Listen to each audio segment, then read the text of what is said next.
Martial master के पिछले episode में हमने देखा कि 5 प्रिजन टूर्नामेंट स्टार्ट हो चुका होता है, जिसके पहले राउंड में सभी पार्टिसिपेंट्स को 9 फ्लेम्स दिए जाते हैं और उनसे कहा जाता है कि तुम सभी लोगों को इनमें से टोटल 3 फ्लेम्स को आपस में मर्ज करना है और जो भी 3 फ्लेम्स को मर्ज करने में कामयाब हो जाएगा वही यहाँ से अगले राउंड में जाएगा। अब यह सुनते ही सभी लोग अपने काम में लग जाते हैं, पर क्वेंचैन चुपचाप अपनी जगह पर खड़ा यह सब कुछ देख रहा होता है। और अब थोड़ी ही देर में वहां पर उस टेस्ट का आधा टाइम खत्म हो जाता है। दूसरी ओर यूडान पवेलियन का डिसाइपल यांडान उस जगह पर टोटल 5 फ्लेम्स को मर्ज कर चुका होता है, जो देखते ही मास्टर ओयान और बाकी सभी मास्टर उसकी वहां पर तारीफ करने लगते हैं।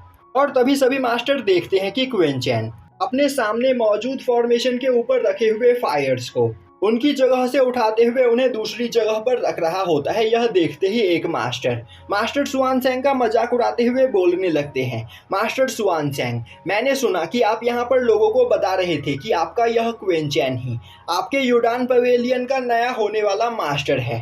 और तो और आपने यहाँ पर क्वेंचैन के ऊपर काफ़ी सारे पैसे भी लगाए हैं और यहाँ पर चारों ओर यह अनाउंसमेंट करवा दिया है कि क्वेंचैन ही इस टूर्नामेंट में जीतेगा। पर क्वेंचैन तो दिखने में मुझे बस एक छोटा बच्चा लग रहा है जो यहाँ पर बच्चों की तरह खेल रहा है। उसे यह भी नहीं पता कि यहाँ पर कंपटीशन स्टार्ट हो चुका है और कंपटीशन का आधा टाइम भी खत्म हो चुका है। तभी यूडान पवेलियन का मास्टर हंसते हुए बोलता है, मैंने सुना था कि नॉर्थर्न टेरिटरी के स्काई रीजन में रहने वाले सभी लोग बेवकूफ़ होते हैं, तो शायद से मास्टर सुआनसेंग भी उन सभी लोगों की संगति में रहकर यहाँ पर बेवकूफ़ हो गए हैं, जो उन्होंने एक छोटे से बच्चे के ऊपर यहाँ पर इतने सारे पैसे दांव पर लगा दिए। यह सब सुनकर मास्टर सुआनसेंग को काफ़ी ज़्यादा गुस्सा आ रहा होता है, पर वह वहाँ पर कुछ भी नहीं बोल सकते थे। तभी ग्रेट एल्डर आगे आते हुए बोलते हैं, आप सभी लोगों को यहाँ पर इतनी जल्दी खुश होने की कोई ज़रूरत नहीं, क्योंकि अभी भी इस राउंड को ख़त्म होने में यहाँ पर आधा टाइम बाकी है। और जब क्वेंचैन यहाँ पर अपनी पावर्स को दिखाना स्टार्ट करेगा तब आप सभी लोगों के यहाँ पर होश उड़ जाएंगे। यह सुनते ही वहाँ पर खड़ा एक मास्टर बोलता है, तो क्या तुम्हें अब भी लग रहा है कि क्वेंचैन इस टूर्नामेंट में जीत सकता है? दूसरी ओर यांडान वहां पर टोटल 8 फ्लेम्स को आपस में मर्ज कर देता है, जिस वजह से उसके द्वारा बनाए गए फ्लेम्स के अंदर से काफी ज्यादा एनर्जी रिलीज होने लगती है। यह देखते ही वहां पर खड़े सभी कॉम्पिटिटर्स परेशान हो जाते हैं और वह सभी लोग भी अपनी पूरी पावर का यूज करते हुए वहां पर अपने पास मौजूद फ्लेम्स को मर्ज करने लगते हैं। अब यह सब कुछ देखते हुए एक मास्टर वहां पर गहरी सांस लेते हुए बोलता है, अब यहाँ पर खुश होने का कोई भी फायदा नहीं, क्योंकि यूडान पवेलियन का डिसाइपल यांडाओ यह पहला राउंड जीत चुका है।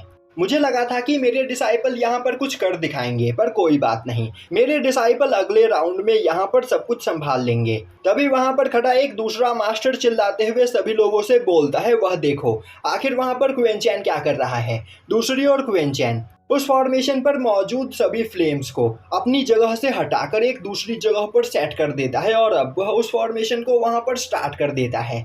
और अब वह अपना फ्लेम रिफाइनिंग फॉर्मेशन बनाते हुए एक साथ ही उन 9 फ्लेम्स को रिफाइन करना स्टार्ट कर देता है, जो देखते ही सभी लोग हैरान होते हुए बोलने लगते हैं, क्या यह यहाँ पर एक साथ इन सभी फ्लेम्स को रिफाइन करने वाला है? यह काम नामुमकिन है।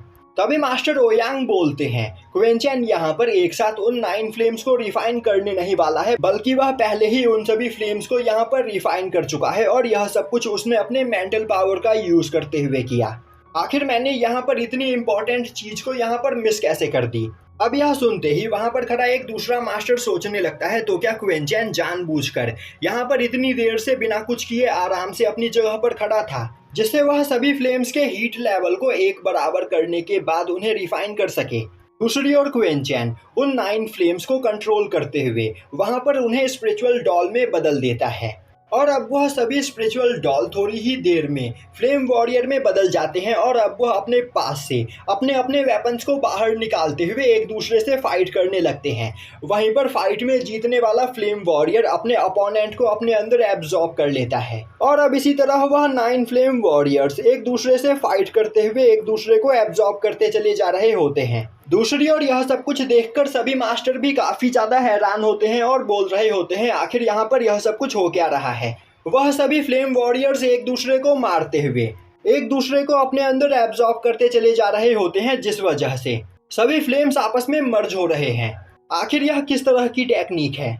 और अब वहां पर सभी फ्लेम वॉरियर्स एक दूसरे को एब्जॉर्ब कर चुके होते हैं। और बस दो ही फ्लेम वॉरियर्स एक दूसरे के आमने सामने खड़े होते हैं। यह देखते ही क्वीन चैन अपने फॉर्मेशन की पावर को बढ़ाते हुए उन दोनों फ्लेम वॉरियर्स को भी आपस में फाइट करवाने लगता है। जो देखते ही उस कंपटीशन में पार्टिसिपेट करने वाले सभी लोग काफ़ी ज़्यादा परेशान हो जाते हैं और सोचने लगते हैं यह पर्सन सच में बहुत ही ज़्यादा अजीब है और इसकी टेक्निक्स भी काफ़ी ज़्यादा अजीब है। तो हमें जल्द से जल्द यहाँ पर अपने सभी फ्लेम्स को आपस में मर्ज करना होगा। पर उसी वक्त एक फ्लेम वॉरियर दूसरे फ्लेम वॉरियर को हराते हुए उसे अपने अंदर एब्जॉर्ब कर लेता है, जिससे वहाँ पर क्वीन चैन के सभी फ्लेम्स आपस में मर्ज हो चुके होते हैं।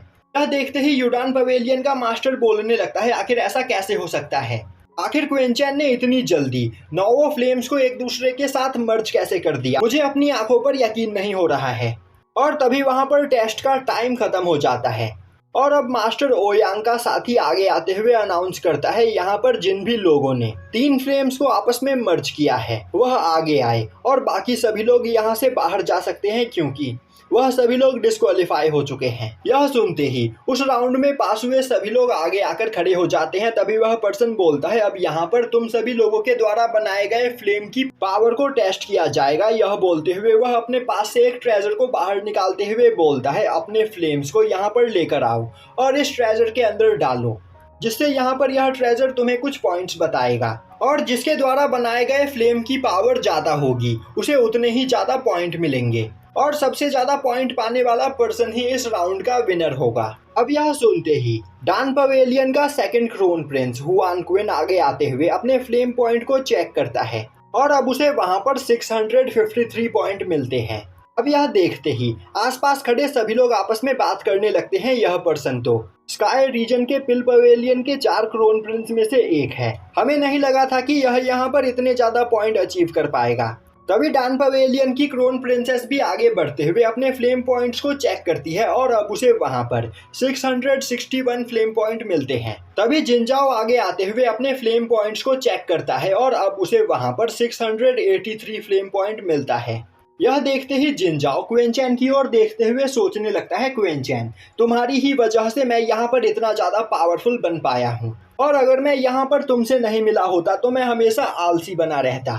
पर पिछले कुछ महीनों में तुमसे ज़्यादा पावरफुल बनने के लिए यहाँ पर मैंने बहुत ही ज़्यादा मेहनत की है, तो मैं इस टूर्नामेंट में इतनी आसानी से नहीं हारूंगा।